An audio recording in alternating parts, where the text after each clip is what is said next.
The Phoenix Firebird is an electric heater that provides restoration contractors the ability of adding heat into structures for increasing drying efficiency or for spot heating. The system works off electric power source. It is a 30 amp or 50 amp system, 220 volt, that will provide restoration contractors 18,000 BTUs and up to 30,000 BTUs of additional heat. At 18,000 BTUs, you will have a 46-degree temperature increase over the ambient temperature that funnels into your Firebird. If working off of a 50 amp service, you will see an 80-degree increase over the ambient temperature, certainly allowing you to dry a lot more effectively or providing temporary heating to a structure. The Phoenix Firebird offers ducting options, enabling the contractor to be able to draw air from a space into the unit to heat that air and then put that additional heat that's been gained back into that same environment. Ducting options work by attaching wire reinforced ducting to the intake or the lid of the Firebird. We'll peel the lid back and you'll see that it has a 12-inch diameter intake, and if you look you'll see that there are tabs on the edges of the round intake. The ducting that's used for the intake is what we call wire reinforced ducting. It's usually sold in 25-foot lengths with a metal ring that runs through the ducting to prevent it collapsing because we're drawing air in or pulling a negative pressure. The ducting works by attaching it to the 12-inch intake. The tabs that we had shown you on the earlier display, I'll take the outer metal ring and just thumb it under the tab on each side of the intake. There will be roughly 4 tabs that I'll secure the ducting under. Once that's locked in place and we turn the machine on, we're drawing air through this duct, so what you will see happen is the duct will actually suck down, creating a very tight seal. This is great for drawing air from a space that the machine may physically not be able to get into, such as a crawl space or an attic. We can have the machine sitting outside of that space and draw the cold air to be heated from that space through the ducting. The Phoenix Firebird comes with a collar that can be attached on the process outside. This is your warm air that will be exiting the Firebird. This collar has a cutout on the back. You'll see that there are knobs on it where it can be placed over these 4 screw holes or eyelets that are on the system. Another way to make sure that you're installing it properly, you'll see on this piece that there is a V at the top. The V should always be facing upward. So if I set the V and actually place it through the screw holes, and then I push down, I have it locked in place.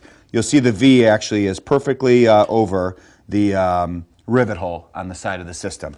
Now that the collar is in place, we can take wire reinforced ducting and attach it to this collar in an effort to direct that warm air to any particular space that we need it to go to. The same ducting that we used on the intake will be used on the output. This is 12-inch diameter by 25-foot length, accordion style ducting. How we'll attach this is we'll take the edge with the wire ring, we'll place it over the collar, and then once it's over the collar, I would recommend you go out and get yourself a 12-inch locking clamp that is not provided with the system.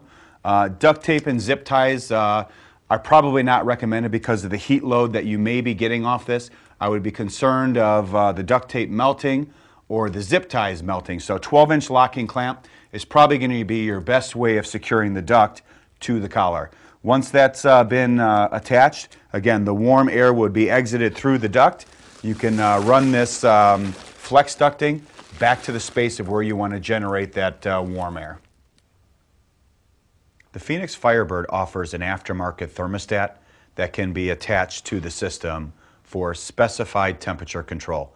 We'll show you briefly how the thermostat attaches to the system. If we remove the lid on the Firebird, you will see under the lid that there are 2 terminals on the top of the system. On the thermostat, you'll see that there are 2 leads, one black, one red. Take that, retract it, push the lead into the appropriate color, red on red, black on black, and the system is now set up. You'll see that there's a turn dial on it, so contractors would then set the desired temperature that they're looking to maintain on the thermostat itself.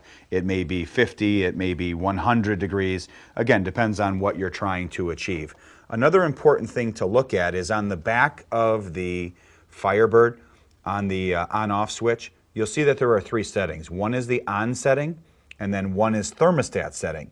If you are using the aftermarket thermostat, it is imperative that the switch be depressed to the down position, which indicates the thermostat. If you're running the Firebird without a thermostat, make sure it is in the upward position. The thermostat should also sit inside the space that you're going to be heating.